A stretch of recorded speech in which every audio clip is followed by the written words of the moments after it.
जय जगन्नाथ। आज गीता अध्याय होची गोटे नूतन अध्याय भीतर को आम गति करवा। से अध्याय होची कौन ना त्रयोदश अध्याय क्षेत्र क्षेत्रज्ञ योग।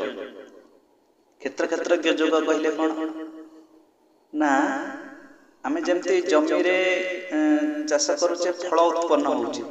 तेणु जो आम फल पाऊचे सी हूँ गोटे प्रकार क्षेत्र। तेणु आम शरीर भितर भी आम कर्म करुचे आमको भी फल मिलूँ। तेणु शरीर को भी क्षेत्र कह जाए। जहाँ भी होना कहीं जहाँकि आम भक्ति योग भितर देखुले तो भक्ति योग भितर कौन हो जो भाव में भगवान सहित एकाकी भाव में मन को नियोजित करुँच। पान अपनवायु को श्वास रुद्ध करी दुई फूलतार मध्यवर्ती स्थान रे स्थिर रखी भगवान चिंतन रूप ध्यान होउची। जो माने निराकार परम ब्रह्म को भजन करती से माने क्षेत्र रे जो तांकर जो भाव रे तांकर परिथांती साधना से साधना बहुत कष्टकर। तेणु भक्ति योग भितर होउछंती कोन ना जो माने साकार स्वरूप को भल पाती से सहज भाव में गति करी भगवान पदारविंद को। जो मैंने निराकार ब्रह्म को भजन करती से कौन हमें ना से साधना अत्यंत कष्टकर थाए। तेणु साकार स्वरूप होम बहुत अत्यंत सहज आ सरल। किछिटा कष्ट हेले भी सहज सरल। यही जिनिस भितर गला भितर आम भितर जो क्षेत्र क्षेत्रज्ञ अच्छी माने योग जहाँकि आम शरीर भितर गोटे जीवात्मा अच्छा से जीवात्मा आउ शरीर भितर जो संपर्क सब रही से संपर्क क्षेत्र क्षेत्रज्ञ योग भितर आम जाना। तेणु सर्वप्रथम गीता ज्ञान कहवा बुझेबा एत सहज नुहे। मो द्वारा भी जदि किसी कौटी भूल दोष त्रुटि रही जाउथे से मते आपणकर निजर गोटे पुत्र भाई क्षमा करेंगे। गोटे भगवान कथा भितर जिते आम आम मन को निवेश करूँ से कौन हुए ना आम भीतर अन्य सब किछि दूरीभूत हो जाए। से समय आपण मैंने निजे भी केवे अनुभव करेंगे जो आप कौटी गोटे सत्संग बजी बस जाऊँच कि कौटी गोटे नाम संकीर्तन चली कि आप निजे घरे बसी भगवान गीता भागवत ये सब पाठ कर पुराण शास्त्र विभिन्न प्रकार पुराण गरुड़ पुराण विभिन्न प्रकार जो लक्ष्मण पुराण जहाँ भी होना कहीं भगवान विषय वस्तु पर मन रही से देखिए अन्य सब विषय वस्तु दूरीभूत हो जाए। कहीं ना नाहं तिष्ठामि वैकुंठे नाहं जोगिना हृदयेन मदभक्त तत्र गायन्ति तत्र तिष्ठामि ना। भगवान कहउछन मु जोठी मु अजपा नाम भितर रुचिकिरी रही थाए। जेतबळे जणे भक्त मोर नाम निये सेतबळे मु तारि पाखरे ही रही थाए। तेणु एई सब भितर दे जेतबळे आमे नाम अहर्निशी अनवरत मने मने करूथाउ से आम भितर ये सब विकार भाव अंतकरण शुद्धि बाह्य शुद्धि जहाँकि आम क्षेत्र क्षेत्र योग भितर जानिबा। तो मोर जड़े बंधु आज कथा हेले कि कहले आज्ञा आपण कौन को दीक्षा नहीं कौन अमक सब पचारे भर कहले मोर सब घर द्वारा कर सारे आउ किछि नहीं मुझे दीक्षा नहीं मोर आ लक्ष्य किसी सब आउ किछि परिवार नहीं। जदि लक्ष्य नहीं ताहला हमर अस्तित्व भी नहीं। कौन ना छंदा पदे मन हमर नहीं थी निरंतर अकिंचन श्री छामुरे करे निवेदन रे। आमर इस्कन बालिकुदा इस्कन जी अच्छा नंदकिशोर प्रभु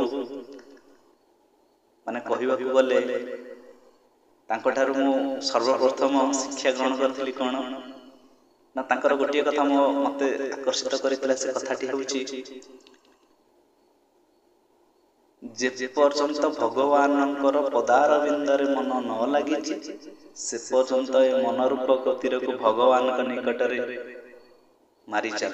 जे पर्यंत लागी जाइछि तापर आउ मारिवार आवश्यकता नहीं। कहीं से थरे लगी गले आउ से गुड़िक आसी पारे। तेणु ये कथा मत बहुत भल लगे नंदकिशोर प्रभु। तेणु यही कथा भीतर दे आम गुरु गोविंदर आशीर्वाद पाथय करी गुरु गोविंदଙ୍କର पदारविंद तथा भगवानଙ୍କର राधाकृष्णଙ୍କର चरणारविंद को ध्यान करी निज निजर इष्ट देवादेवीଙ୍କର चरणारविंद को ध्यान करी आज आम क्षेत्र क्षेत्रज्ञ जोग भितर को प्रवेश करवा। ओम गुरुर् ब्रह्मा गुरु विष्णु गुरुदेव महेश्वर गुरु साक्षात् परम ब्रह्म तस्मै श्री गुरुवे नमः। हे कृष्ण करुणा सिंधु दीनबंधु जगतपते गोपेश गोपिका कांत राधा कांत नमोस्तुते। तप्त कांचन गौरांगी राधे वृंदावनेश्वरी वृषभानुसुते देवी प्रणमामि हरिप्रिये। त्वमेव माता च पिता त्वमेव त्वमेव बन्धु च सखा त्वमेव त्वमेव विद्या द्रविणं त्वमेव त्वमेव सर्वं मम देव देव। चलतु क्षेत्र क्षेत्रज्ञ जोग भितर को आम मन को प्रवेश करवा। से आख्यागरे से पांचटी घोड़ा जोचित रथ भगवान कृष्णचंद्र आ अर्जुन हाथ जोड़ी पाद देश छिड़ा होती नतमस्तक भाव छिड़ा होना आंठू माड़ी नतमस्तक अच्छा भगवान करुणा आशीष को भिक्षा कर चिंतन कर आगे जावा। भगवान उपदेश देउछंती तो से उपदेश भितर भगवान कहले कौन ना क्षेत्र क्षेत्रज्ञ जोग श्लोक नंबर 1 इदं शरीरं कौन्तेय क्षेत्र मिथ्याभिधीयते एतत् जो वेत्ति तं प्राहुः क्षेत्रज्ञ इति तत्विदः। श्री भगवान कहले हे अर्जुन यही शरीर को क्षेत्र बोली कहा जाए। जे जानती तत्व ज्ञानी माने ताको क्षेत्रज्ञ बोली कहती। जे जानी दियंती ए जो शरीर ऊपर क्षेत्र माने आमे जेमती जमी रे चाष करुचे सी हूँ गोटे क्षेत्र से फल आमको प्रदान करुचे। ए शरीर भी आमको फल प्रदान करिथाए। तेणु यह हेउची क्षेत्र ए तत्व को जे जानि पारे सी होचंती क्षेत्रज्ञ। तेणु यही तत्वज्ञ ज्ञानी माने जे को जानती से तत्वज्ञ ज्ञानी मानू ज्ञानी माने तांको क्षेत्रज्ञ बोली कहंती। आ कोन क्षेत्रज्ञं चापि मां विद्धि सर्वक्षेत्रेषु भारत क्षेत्र क्षेत्रज्ञोर ज्ञानं ज्ञानं मतं मम।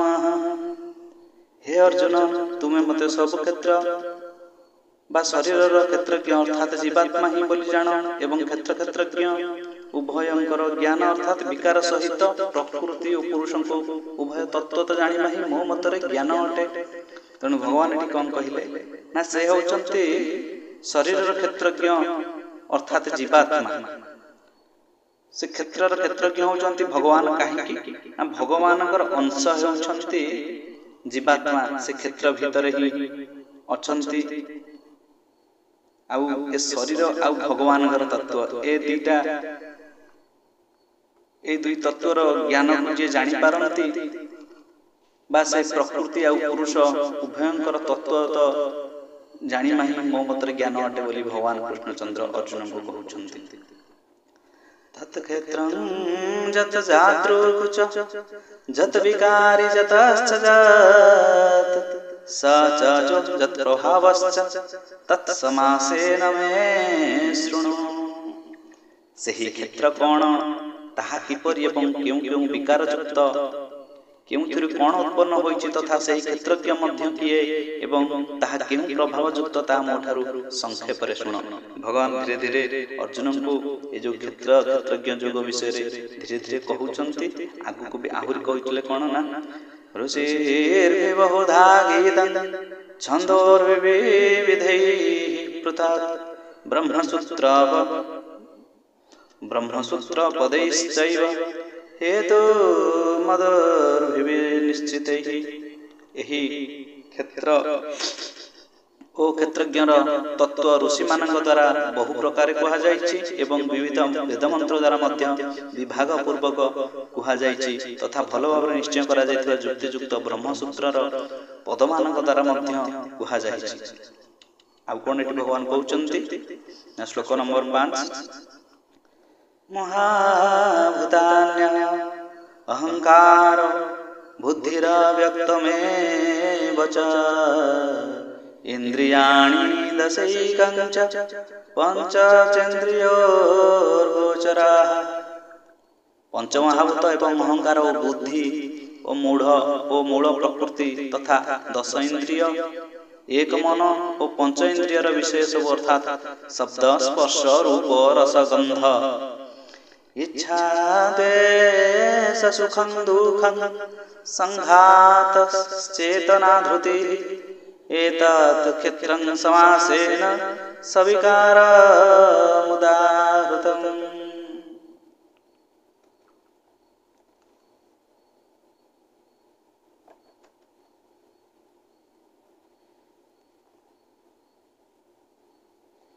धृति शब्दर अर्थ होउछि जे धारण करन्ति।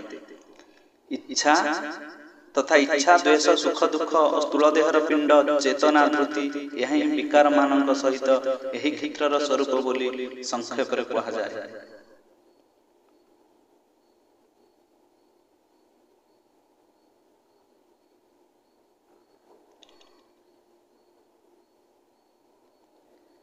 अमानित्वमदम्भित्वं महिंसा क्षान्तिरार्जवम् आचार्योपासनं शौचं स्थैर्यमात्मा विनिग्रह।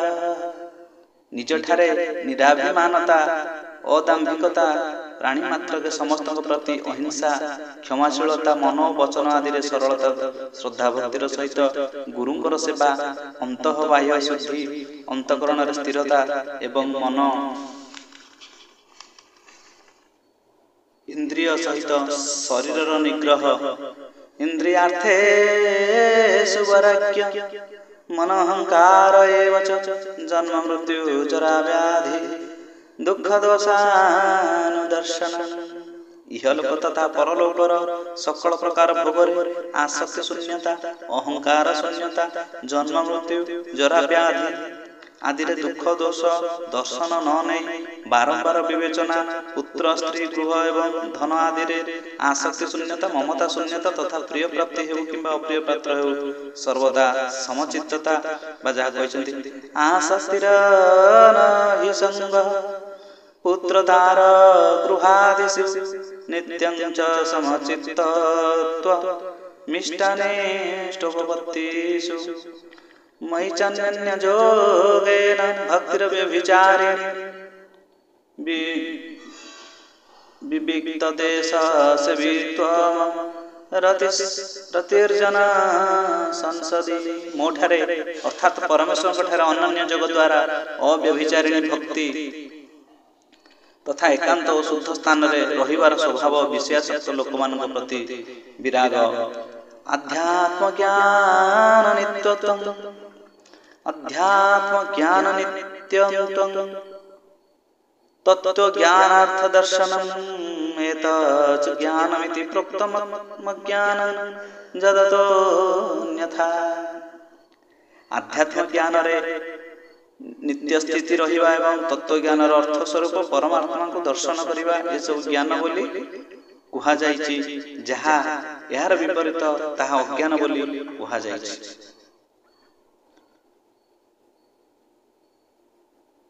आत्मज्ञान हेउछि कोन ना जेउ ज्ञान सहायरे आत्मवस्तु अनात्म वस्तु जानि हुए ता हेउछि आध्यात्म ज्ञान। सर्वशक्तिमान परमेश्वरन को निजर स्वामी बोली ना बा निजर मालिक बोली मानी अहंकार और स्वार्थ त्याग और श्रद्धा भावर सहित भक्ति सहकारी निरंतर भगवत चिंतन को अव्यभिचारिणी भक्ति कहते जहाँ कि हमर कृपाल जी महाराज श्यामा श्यामा धाम कृपाल जी महाराज जहाँ कहती जे श्यामा श्यामा धाम प्रतिष्ठाता कहते कौन ना जितने क्षण जिते समय आमर मन भगवानंकर कथामृत रसामृत ये जो भगवान पाखर जितेबाला आमको दूरीभूत हो जाऊ भगवान ठारे मन न लगे अन्य क्षेत्र में सांसारिक क्षेत्र में मन लगे था से सारा समय ही पाप अटे बा जहा होची ओ माने व्यभिचारिणी भक्ति हो गला कोन एपटरे मन एपटे थिबो किंतु से पटरे आमे आ गोटे कथा करूथिबा मन एकाग्रचित जेतले न थाए भगवान क्षेत्र रे सेतले तार भक्तिटा व्यभिचारिणी भक्ति हो जाए जहाँ भी हो आज गीता अध्याय आज आम ये रखा ये जो क्षेत्र क्षेत्रज्ञ जोग अच्छी ताकू बुझा एत सहज साध्य नुहे तथापि चेष्टा करी आम कि भगवान कथा जाना बुझापी कहीं निजे बुझा अत्यंत सहज अन्य आगे प्रकाश करवा मो परी गोटे साधारण मनीष पाखे यह निश्चिंत भाव में भूल हम तेणु आम जिते पढ़ा जिते गीता अभ्यास करवा ता भितर बहुत तत्व रही से क्षेत्रज्ञ कौन क्षेत्र कौन क्षेत्र कहीं कहुए क्षेत्र भाव क्यों भली क्षेत्र भितर कौन सब फल फले कहीं फले तार फल को किए भोग करे जो ज्ञान द्वारा आम केमिति जानी परिबा आम भितर से आत्मांगर अंश अच्छा जहाँ जीवात्मा अच्छा यही सब विषय जिनिस यह कौन साधारण छोट काटर कथा ना जहाँ कि उच्च कोटिर तेणु तांको बुझा कहले से गुरु गोविंदकर चरणाश्रित हो से भगवान नाम को भगवान रूप को सर्वदा सर्वदा चिंतन ध्यान करी जो नवदा भक्ति कहा जाइतिला पूर्व अध्याय से नवदा भक्ति भीतर दे श्रवण कीर्तन स्मरण वंदन पाद सेवन दास्यरे पूजन सखी जन आत्मनिवेदन गोविंद दास भिनासरे भगवान भगवान कथा शुणिया भगवान कर्म करिया भगवान कीर्तन करिया नाम मनन करिया भगवान सहित गोटे संपर्क बनै दबा तापर ही ये जो भगवान कथा आम सब धीरे धीरे बुझी परिबा जेतले भगवान कृपा है से आम बुझी परिबा तेणु ये जो भगवान कृपा हवा बा भगवान को भक्ति करने सर्वश्रेष्ठ उपाय होचंती राधाराणी आउ गोटे होचंती तुलसी देवी आउ गोटे होचंती राधाराणी जेतबळे कंठरे आमे तुलसी को धारण करिथाउ सद्गुरुंकर प्रदत्त मंत्र दीक्षा नहीं थाउ तापरे आमे आमर नाम लेखा है गला नाम लेखा है गले आमे तळे आमर सर्वस्व राधाराणी को अंगीकार कर चली थाउ राधाराणी को ही सदा सर्वदा आमे आम भितर रखी तांकर कृपा भिक्षा करताउ से तळे राधाराणी ही आम भितर भक्ति भाव ही भरी दियंती बा राधाराणी होचंती आह्लादिनी शक्ति स्वरूपिणी कृष्णचंद्रंकर से शक्ति स्वरूपा जहाँकि आउ गोटे अंश विशेष देखा गले श्रीमती राधाराणी माँ राधाराणी कृपा हेले ही आमे भगवान कृष्णंकर रसामृत को पान करिपरिबा कृष्णंकर जो मुखारविंद रस अच्छी जहाँकि गीता आमे से सब बुझी परिबा तेणु राधाराणी कृपा आम उपर निहाती आवश्यक से समस्त तो कहते राधे राधे आज्ञा जदि गोटे शरबत थी ताधे जदि चीनी टिके पड़ नाले से शरबत भल लगे से राधाराणी होती सी होती रसस्वरूपा जदि सी कृपा होगला ताहले आमे जेते ज्ञान जेते बुद्धि जहाँ था जदि टिके कृपा होगला ये सब थाउ कि न थाउ आमे से भगवान भक्त हो पार तेणु से राधाराणी चरण में नतमस्तक हो निजर मन बुद्धि को से प्रभुंकर माँ राधाराणी से जुगल पाद पद्म को अंतर स्थापन करी तांकर भितर मन रही जाऊ आम ही भगवान गुण कीर्तन करुवा आमर जीवन को निश्चिंत भाव में भगवान पाखे समर्पण करदेवा आज गीता ज्ञान को ये रखुची जय जगन्नाथ जय जगन्नाथ जय जगन्नाथ जय श्री राधेश्याम।